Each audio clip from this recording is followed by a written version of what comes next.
Alright, so I did hit 1K on the product. I'm not gonna lie, so for the first few days that I ran the product, I was like pretty profitable with it. I had 1.65 RUS, and basically what that means is for every dollar I spent, I got $1.65 back. And you know, when you stack it up, you get like $100. That's like however much. So basically, I did that, and then 2 days ago, right? I went in and I went in my winning ads and I was editing them, and somehow I deleted them. But in my mind, right, I was like, okay, no, this is like this straight because I had the winning ads saved on my computer, so I could just like remake them or whatever. So I remade them, and basically, right, basically what happened, I made new ads, and at first they were doing good, right? I was making some solid money with it, but basically they started going unprofitable. They got to like a 0.6 ROAS. And basically what that means is every time I spent $1, I was getting only 60 cents back. So for like the first half of my product, I was profitable, and then the second half I wasn't.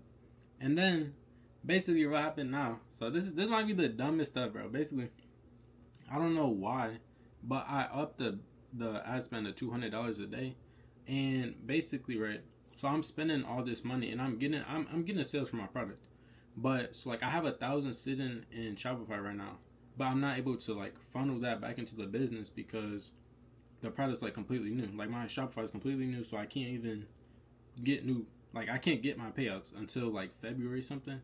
So I ended up overspending on the actual product, and you know, like I don't know, I have to do kind of like a reset, you know. So I got like a few days before I probably get like paid for like a normal job, whatever, and then like I can continue running the product.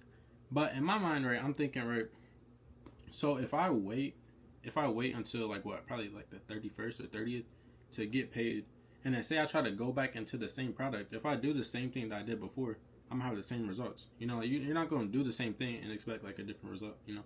So I don't know what I might do, right? Since it's probably February, you know, I'm gonna try to run a new product, and I'm gonna try to run a full brand, right? Because the reason why I say that, right, is because I'm not gonna lie to you. What I was running is a seasonal product, and Valentine's Day is coming on the 14th. So by the time I get paid and I get my ad set back up, it's probably gonna be like February 1st or 2nd, and that's just not gonna work because you know I gotta take into account like shipping times, you know, all that stuff. So I feel like since we hit 1K, we're gonna wait for the payout, and then we're gonna do like a fresh restart. And it's not really a restart, you know, because I have the knowledge. Like if I'm able, like in my mind, right, this is what I think. If I can generate 1K in sales just off of a video and a product, I can do that for like anything. You feel me? So it's restart. It's a restart, but not really a restart. So yeah, I'm gonna update y'all probably tomorrow and see what it's looking like.